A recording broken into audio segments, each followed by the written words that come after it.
পাহাড়ে যদি গুতোকুতি করতে আসে কার ক্ষতি হবে? নবীর উম্মতেরা শুনে রেখে দি ভাইজানেরা, ভালো করে খেয়াল করে শুনুন আমার ভাইজানেরা, ইনশাল্লাহ মুসলমানদের কিছুই হবে না। আমার ভাইজানের যার অন্তরে জাল করবে লা ইলাহা ইল্লাল্লাহ মুহাম্মাদুর রাসূলুল্লাহ, যার অন্তরে যার কলবে আল্লাহর ইশকের আগুন জ্বলছে, আমার ভাইজানেরা জাহান্নামীরা জাহান্নামে চলে যাবে, জান্নাতীরা জান্নাতে যাবে। আল্লাহর আরশের নিচে একদল বান্দা দাঁড়াবে, আমার ভাইজানেরা আল্লাহ হুকুম করবে, যাও আমার আরশের নিচে যে বান্দাগুলো আছে সোজা তাদেরকে জান্নাতে নিয়ে চলে যাও। আমার ভাইজানেরা জান্নাতি ফেরেশতা বলবে চলেন, আল্লাহর ইশারা হয়ে গেছে আপনি চলেন জান্নাতে চলুন। ওই সমস্ত বান্দাগুলো আরশের নিচে যারা বান্দা ছিলেন আল্লাহর ফেরেশতাকে বলবে আমরা জান্নাতে যাব না, দুনিয়াতে যারা জান্নাত চেয়েছে তাদেরকে আপনি দিয়ে দেন, আমরা জান্নাত যাব না, যারা জান্নাত চেয়েছে তাদেরকে দেন। ফেরেশতা একটু ঠাট্টা করবে যে আপনি জান্নাতে যাবেন না, তুই জাহান্নামে ঢুকবেন নাকি? বলে হ্যাঁ যাব, হ্যাঁ জাহান্নামে ঢুকবো, চলো। এই কলমা শরীফের মধ্যে পাওয়ারটা দেখুন, কলমার মধ্যে কত পাওয়ার দেখুন। দুনিয়ার গুনাহ যদি এক পাল্লা রেখে দেওয়া হয়, পাহাড় পাহাড় গুনাহ, আর এক পাশে যদি আল্লাহর মহাবাণী কলমা শরীফ যদি লা ইলাহা ইল্লাল্লাহ মুহাম্মাদুর রাসূলুল্লাহ সাল্লাল্লাহু আলাইহি ওয়াসাল্লাম, এই পাল্লা যদি একটা চিরকুট কাগজ রেখে দেওয়া হয়, আল্লাহ এই কলমা শরীফের ভারী পাল্লাটাকে আল্লাহ ভারী করে দেবে। নবীর উম্মতেরা শুনে রেখে দেন ভাইজানেরা, ওই বান্দা ভাইজানেরা কেমন আল্লাহ বান্দা বলবে চলো জাহান্নামে যাব, এই সমস্ত বান্দাগুলোকে ফেরেশতারা জাহান্নামে ঢুকাবে। জাহান্নামে যখন নিয়ে যাবে দাও দাও করে আগুন জ্বলছে, 70 ভাগের মধ্যে 1 ভাগ আগুন খালি আল্লাহ দুনিয়ায় পাঠিয়েছে, 69 ভাগ এখনো জাহান্নামের মধ্যে পড়ে আছে। দাও দাও করে আগুন জ্বলবে, জীবা লম্বা করবে, হায় রে হায়। সে সময় ওই বান্দাগুলো জাহান্নামের আগুনে ঝাঁপ দিতে যাবে।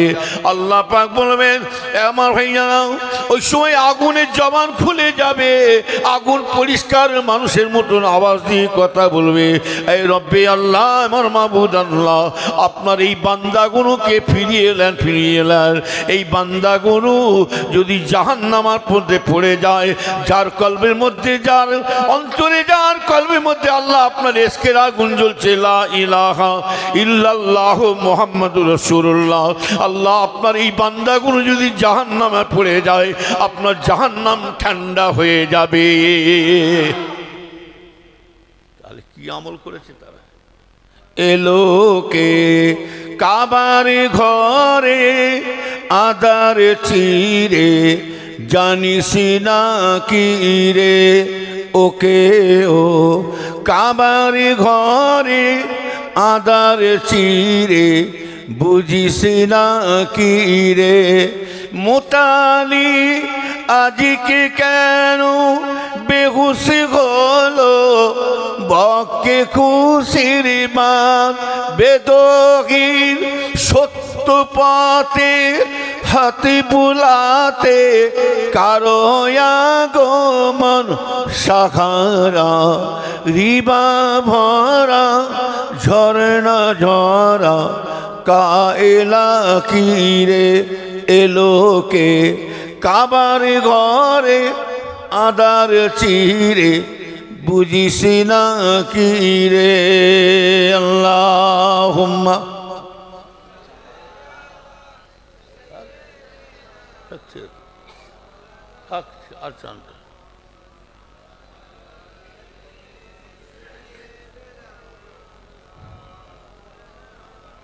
বসে হিট কি বিয়ে কথা বলেন কি এসআইয়ের আর কি বলে, এসআই করছে না, যারা করছে ওর বাপের আছে, দাঁড়ান না। মুসলমানদের আল্লাহ সম্মান দেবে, কথা ঠিক না বেঠি?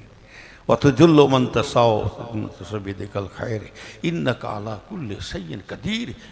এর যে সম্মান দেনওয়ালা আল্লাহ। এই মুসলমানের পিছনে যত লাগছে আল্লাহ তাদেরকে বেইজ্জতি করছে। ওই যে ঠাকুর ভাঙালি বলছিল মুসলমানদের বদনাম দিচ্ছিল, ভেতরে ধরা পড়লো কি? অতটা সুবিধা নেই। নবীর উম্মতেরা শুনে রেখে দেন, তবে বড় দুঃখ লাগে আমরা মুসলমান যদি এক হতে পারি।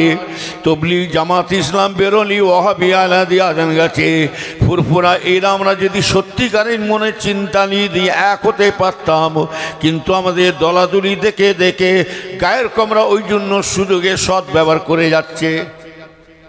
কি যদি ভুল বোঝাবুঝি, এই যে আমাদের তবলিগের সাথে, জামাত ইসলামের সাথে, বেরোলির সাথে, ওয়াহাবির সাথে, ফুরফুরার সাথে কি মতভেদ, বসে যাও।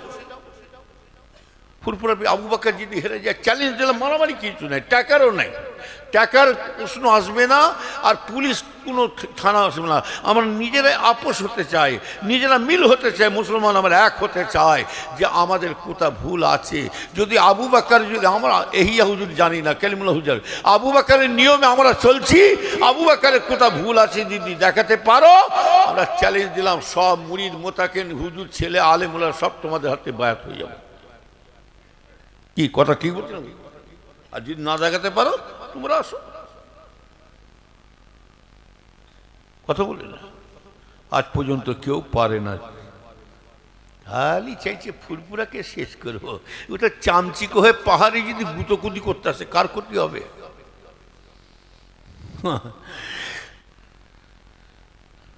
রাবিয়া বাসী হুজুর বলেছিলেন কি, আমি জাহান্নামায় যাবার জন্য, আমি জাহান্নাম থেকে বাঁচার জন্য আমি ইবাদত করি না, আমি জাহান্নাম থেকে রক্ষা পাওয়ার জন্য, জাহান্নাম থেকে নাজাত পাওয়ার জন্য আমি ইবাদত করি না। আর রাবিয়াবাসী হুজুর ইবাদত করেছেন কি, আমি জান্নাতে যাব, বেহেশতে যাওয়ার জন্য আমি ইবাদত করি না। আমি রাবিয়া একটাই আশা করে ইবাদত করেছি, আল্লাহকে পাওয়ার জন্য। জোরে বলছো, একমাত্র কাকে পাওয়ার জন্য? আল্লাহর দিদার লাভের জন্য। কথা বললেন না, কি আমল করেছে। বেশি লম্বা করব না, কেননা কটে আজান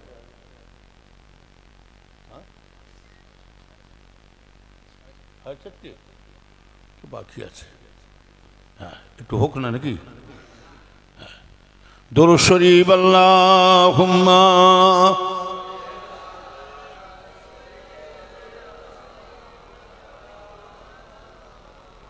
পাঁচটায় যাও।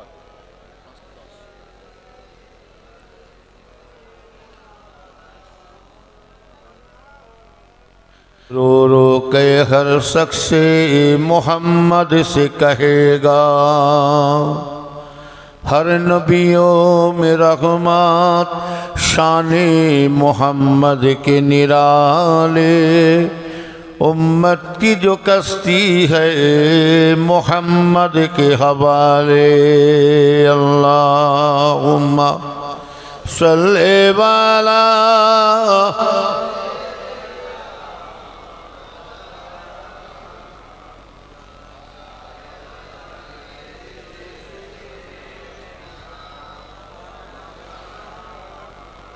दिल जे आमार झुलसे गेलो नबी देखा दाओ, दया करे नबी तुमी आमाय देखे नाओ। आर कत काल सইব नबी बिच्छादरी জ্বালা, आजब की हलो ना को तुम्हार देखार पाला। ओ दरिया शुकिए जा रे मदीनाते जाए, पार हबार पैसा जे रे आमार काछे नाई। पाखिर मतन थाकतो जोदि आमार दुइटी डाना, उड़िया सागर पार हইতাম সোনার মদিনায়। আল্লাহুম্মা সাল্লি আলা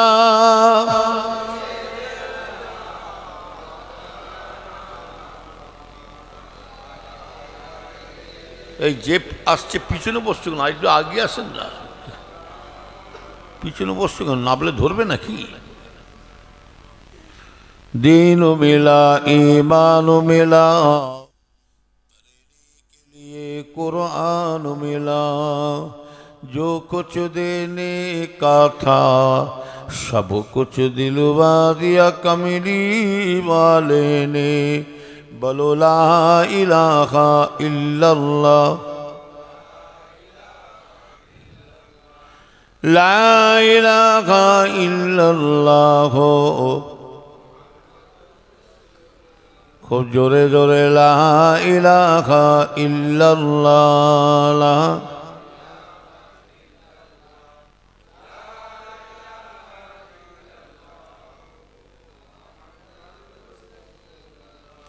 আসমানের মালিক যে আল্লাহ, জমিনের মালিক সেই আল্লাহ। আসমানের মালিক যে আল্লাহ, জমিনের মালিক সেই আল্লাহ। হায়াতের মালিক যে আল্লাহ, মৌতের মালিক সেই আল্লাহ। লা ইলাহা লা ইলাহা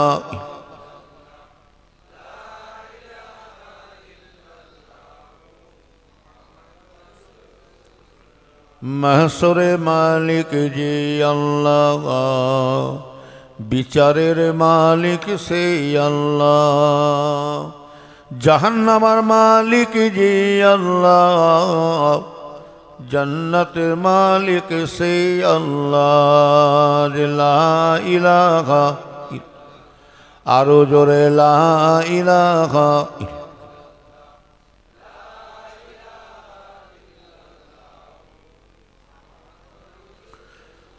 हस्बी रब्बी जल्लल्लाह, माफी कल्बी गैरुल्लाह। नूर हक ला इलाहा,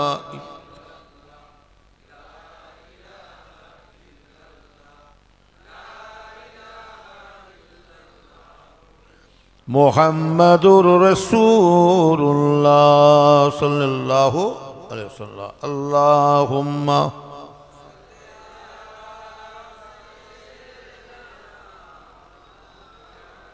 অবশ্যই পারবি। লোকে ঝেড়ে খেয়ে নামাজ পড়লে হবে কি?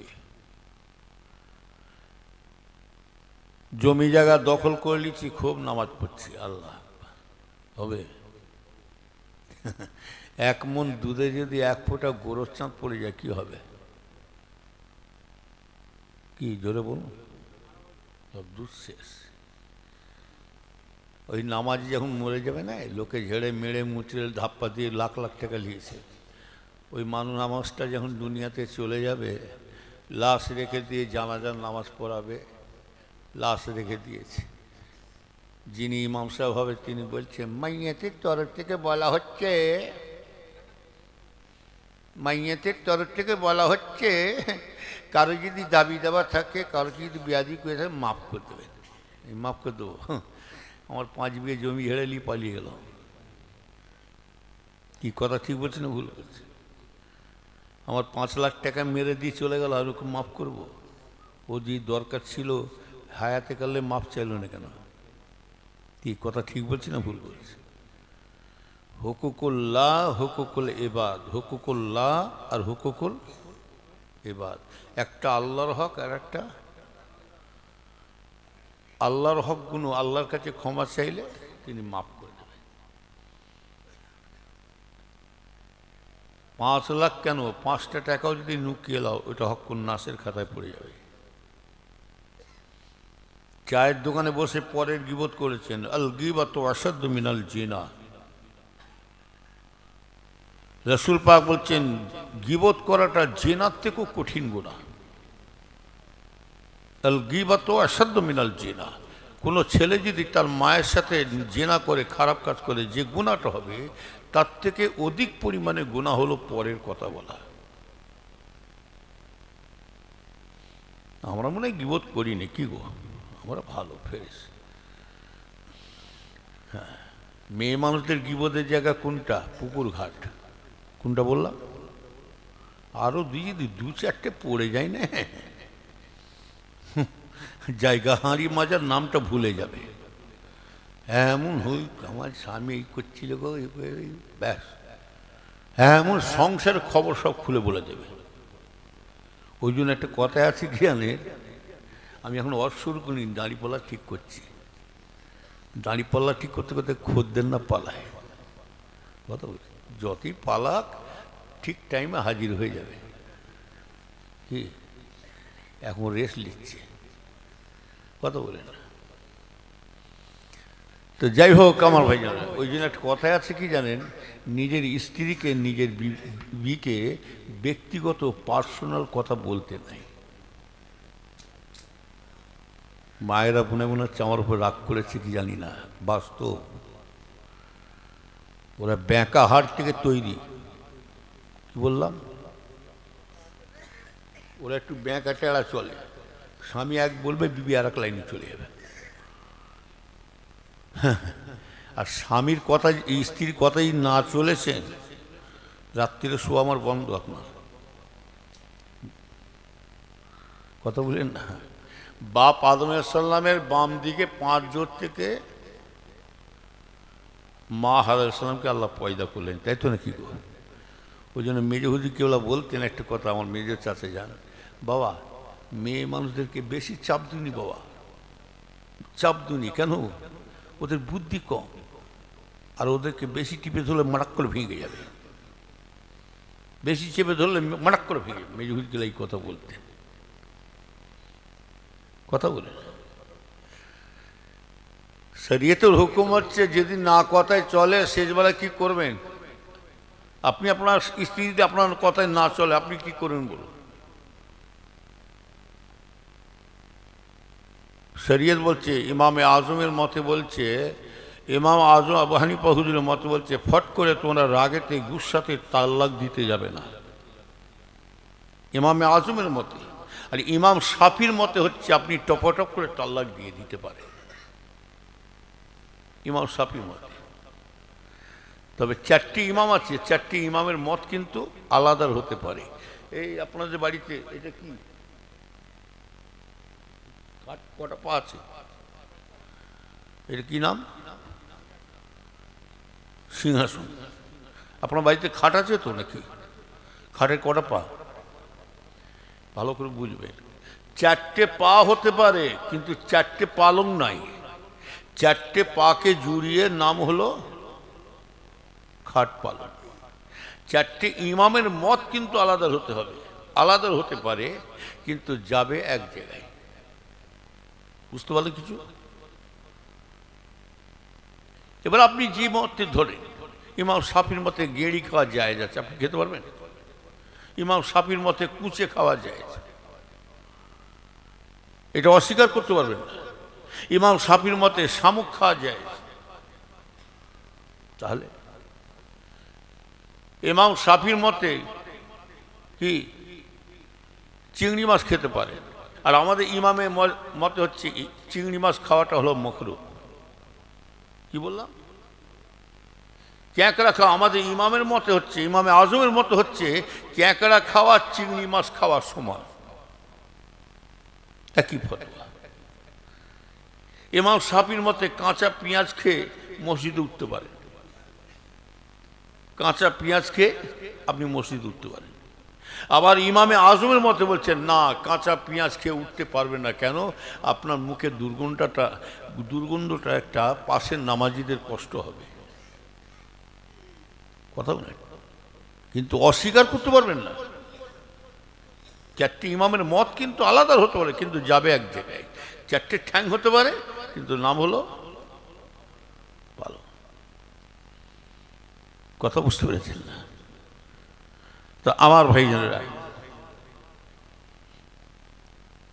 এখন কথা হলো শুধু ওয়াজ শুনলে হবে না, কিছু নিয়ে যান, নিজের আমল নিজে দেখে নিয়ে যান। তাহলে মেয়েদের বুদ্ধি কম। আবার এখানে হুজুর বলছেন সব খালি তোমার স্বামী, তোমার স্ত্রী খালি তোমার কথা শুনবে, স্ত্রীকেও, আপনাকেও স্ত্রীর কথা শুনতেই হবে।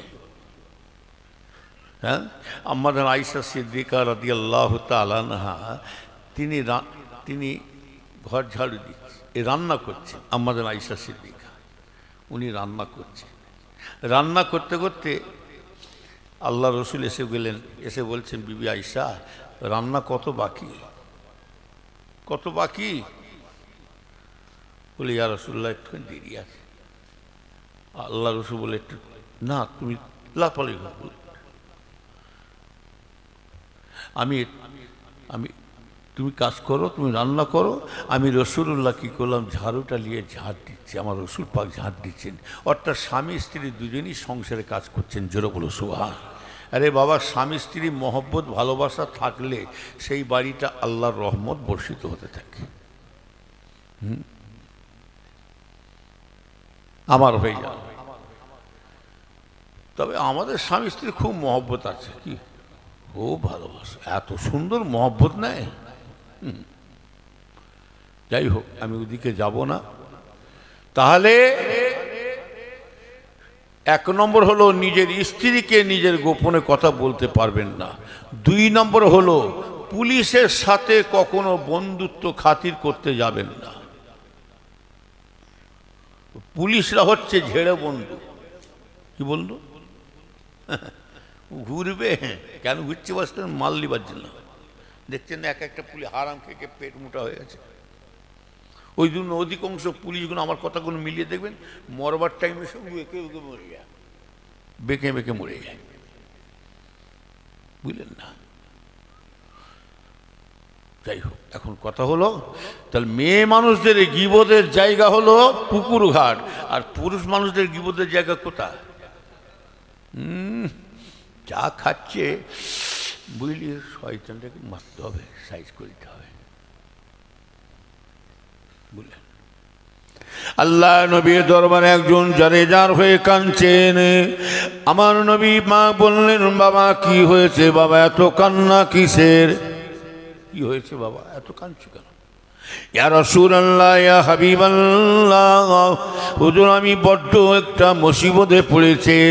হুজুর আমি কঠিন গুনাহ, দুনিয়াতে আমি একটা কঠিন গুনার কাজ, পাপ কাজ করেছি। হুজুর এই মনে পড়ে যাচ্ছে মরণের কথা স্মরণ করে, যে মরণের পরে আমার কি হাল হবে। হুজুর আমি চিন্তা করে জারেজার হয়ে কাঁদছি। আল্লাহ রসুল বলেছিলেন, কি এমন অন্যায় কাজ করেছো, কি পাপ কাজ করেছো, আমাকে একটু খুলে বলো। কি হয়েছে? কি এমন অন্যায় কাজ করেছো? ইয়া রাসূলুল্লাহ, ইয়া হাবিবাল্লাহ, হুজুর আমি একটু জেনা করে ফেলেছিলাম। কি করেছে? জেনা। মাসলায় ফতোয়ায় আসছে, যদি জেনাকারী ধরা পড়ে তাকে কি করবেন? চুমু খাবো নাকি? তুই ভালো কাজ করিস বাবু। ওকে গর্ত খুঁড়বেন। মশলায় বলছে এক বুক গর্ত খুঁড়ে ফেলতে হবে। খুঁড়ে ওকে গর্তে ঢুকিয়ে দিয়ে মাটি চাপা দিয়ে কটা পাথর মারবেন গো? এই কটা পাথর মারতে হবে জানা আছে কারো? 100টা। কটা বল না? 100টা। তা বলে ভারতে মারতে দেবে? কি ধরা পড়ে যায় মারতে দেবে? বলে আয়, তোর বংশকে পুঁতে ফেলবো সব, তোর বংশকে পুঁতে ফেলবো, তুই আয় না। তা বলি কি মা, এই আইনটা কিন্তু মক্কা মদিনা শরীফে চলছে। যদি চুরিকারী যদি ধরা পড়ে যায় তাকে সাথে সাথে হাত কেটে দাও। তা বলি কি আমাদের ভারতে চলবে? জান না। নবীর উম্মতেরা শুনে রেখে দাও, ও ঈমানদার মেয়ানেরা, তাহলে আমি যেটা বলতে চাইছিলাম, আল গীবাতু আসাদু মিনাল জিনা, গীবত করাটা জিনার থেকে কঠিন গুনাহ। আমার ভাইজানেরা, ওই মানুষটা এত কান্না কাঁদছেন, আল্লাহ রসুল চিন্তা করছে এই মানুষটা এত কান্না কিসের। কিন্তু আমার ভাইজানেরা, ওই মেয়েটা কান্নাকাটি করে, কিন্তু রসুল আমার চিন্তা করছে অন্য। কি চিন্তা করছেন? উনি গুনার জন্য কান্নাকাটি করছে, আর রসুল পাক সাল্লাল্লাহু আলাইহি ওয়াসাল্লাম কিন্তু অন্য চিন্তা করছে, কিসের জন্য কাঁদছে। বলি ইয়া রাসূলুল্লাহ, হুজুর আমি ঠিক জেনা করেছি। ওহ, তুমি জেনা করে ফেলেছো, কাঁদছো? আমি রাসূলুল্লাহ মনে করেছিলাম তুমি এমনভাবে কান্নাকাটি করছো, তুমি এমনভাবে কান্নাকাটি করছো, আমার মনে মনে হচ্ছে, আমার ভয় লেগে গিয়েছিল যে আমি মনে মনে চিন্তা করছি তুমি কারো গীবত গাল্লা করেছো কিনা। এই জন্য আমি রাসূলুল্লাহ চিন্তা করছি তুমি কারো গীবত করেছো কিনা। গীবতের গুনাহ জিন্দেগিতে মাপ পাবে না। যাও, যা যা বলেছেন, যা যা করেছেন আপনি সেই বলে মাপ চাইতে হবে। পিছনে গালাগালি দিয়েছেন, বাজে বাজে ভাষা বলেছেন, সেই কথা বলে ওকে ওর কাছে মাপ চাইতে হবে। আল্লাহ রসুল বলছেন ওই ব্যক্তি যদি মাপ করে তবে আমার আল্লাহ পাক মাফ করে দেবেন, নাহলে হবে না। কথা বলেন না। মুসলমানের ছেলে মেয়েরা শুনে রেখে দেন, গীবত আলাদা, চগলখুরি আলাদা। চগলখুরি কাকে বলা হয় জানেন? এর কথাও কে লাগায়, ওর কথাকে লাগিয়ে দিয়ে মানুষের সাথে অশান্তি লাগিয়ে দেয়। এরকম মানুষ আছে না নাই? এরকম অশান্তির লোক আছে, খালি কাঠি লাগিয়ে দিয়ে সরে পড়ায়। কি কাঠি লাগিয়ে দিই, খালি ফেতনা লাগিয়ে দিই। আপনাদের ভাই ভাই ভাই ভাই বাপ বেটা স্বামী স্ত্রী সব দেখবেন, গ্রামে বন্ধু বান্ধব সব ঝগড়া লাগিয়ে দিতে পারে। ওই খসলতটা কার? ইবলিসের। কার খসলত? ইবলিস, শয়তান। কথা বললেন? আল্লাহ নবী দুজনে বাদশা দয়ার নবী আমার কবরে ধার দিয়ে যাচ্ছিলেন। আমার নবী দুইটা কবরে ধার দিয়ে যাচ্ছেন। এমন সময় আল্লাহ রসুল দাঁড়িয়ে পড়লেন। আমার রসুল দাঁড়িয়ে দাঁড়িয়ে বললেন, বাবা জলদি করে খেজুর গাছে পাতা কেটে নিয়ে আসো। আমি রাসূলুল্লাহ দেখতে পাচ্ছি এই কবরের মধ্যে দুইটা কবরে মস্ত আযাব হচ্ছে, কঠিন আযাব হচ্ছে।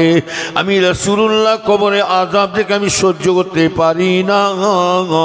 যাও, চলে যাও, খেজুর পাতা কেটে নিয়ে আসো।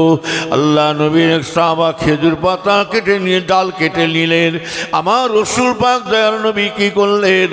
ওই খেজুর একটা খেজুর গাছের ডালটাকে নিয়ে দুই টুকরো করে আমার রাসূল আমার দুইটা কবরে মাঝখানে পুঁতে দিলেন। দিবার সাথে সাথে আল্লাহ কবরে আযাবটাকে মাফ করে দিলে। কবরে আযাব মাফ। আবার এক শ্রেণী বলে কবরে খবর, কবরে চলে গেলে কে দেখছে, আমার কি হচ্ছে না হচ্ছে, লে ঝেড়ে মুড়ে মুচুর মাছ লে কবরে চলে দেখতে পাবে নাকি? সিসি ক্যামেরা দেখেছেন? সিসি ক্যামেরা, কম্পিউটার দেখেছেন? আজ থেকে 30 বছর 50 বছর কি ঘটেছে সব কম্পিউটারে দেখাবে। কি দেখাবে না? দুনিয়ার বৈজ্ঞানিক যদি সিসি ক্যামেরা যদি আপনাকে দেখাতে পারে, তা আমার আল্লাহ বৈজ্ঞানিকের উপরে বৈজ্ঞানিক আছে না নাই জোরে বলুন? হ্যাঁ, পাগলাম ঘোর কেটে যাবে। সব পাগলাম। ছোট হুজুরের কথা, আমার আব্বাজানের কথা, বাবা পীর সাহেব, মৌলী সাহেব, হাফেজ সাহেব, গাই সাহেব, দরবার সাহেব, ইমাম সাহেব, চাষি বাসি আমলোক, বাবা সব এমএলএ মন্ত্রী রাষ্ট্রপতি সব বেটা বাবা একটা জায়গায় ধরা পড়বে, সেটা হলো কবর। নবীর উম্মতেরা শুনে কে দানি মন্দা মেয়ানেরা। সাহাবারা প্রশ্ন করলে, ইয়া রাসূলুল্লাহ, ইয়া হাবিবাল্লাহ, বিয়াদুই মাফ করবেন, দুইটা কবরে কঠিন আযাব হচ্ছে, কিসের কারণে, কি কারণে আযাব হচ্ছে একটু জানতে চায়। আল্লাহ রসূল দানি বলেছিলেন, ও আমার সাহাবারা শুনে রেখে দাও, আমি রাসূলুল্লাহ দেখতে পাচ্ছি এক কবরবাসী দুনিয়াতে চগলখুরি করে বেড়াতো, এর কথা একে লাগায় ওর কথাকে লাগিয়ে দে, মানুষের সাথে অশান্তি লাগিয়ে দে, ঠিক সাইডে দাঁড়িয়ে ইবলিস শয়তানের মতো মজা নিতে থাকে। ওই জন্য তার কবরে আযাব হচ্ছে। শয়তানে খসলত শয়তান আল্লাহর ওলিকে, একটা আল্লাহ ওলিকে ডেকে, এই কোথায় যাচ্ছ, কোথায় বসো না, কি শেষ করতে দেবো নাকি? হ্যাঁ, তকবিদান তো নারে তকবি। আর আমাকে দিয়েছ, রাতও বুড়ো হয়ে যাচ্ছে আর আমাকেও বুড়ো ঠেলে দিয়েছ। হ্যাঁ, জোয়ানি ওয়াক্ত টানতে খুব ভালো লাগে। জোয়ানি ওয়াক্তের সময় ওয়াজ করতে নাই, জান খুলে ওয়াজ করে। একবার আমার জোয়ানি ওয়াক্তে দেন না, 9টা থেকে 11টা। ওয়াজ কাকে বলে দেখিয়ে দেবো ইনশাল্লাহ। আর এই রুগী কাঁপছে, ডাক্তার কাঁপছে, বুঝতে পারছেন না? কিছু রুগী ঘুরছে, কিছু আবার পিজি হসপিটালের মতো শুয়ে পড়েছে।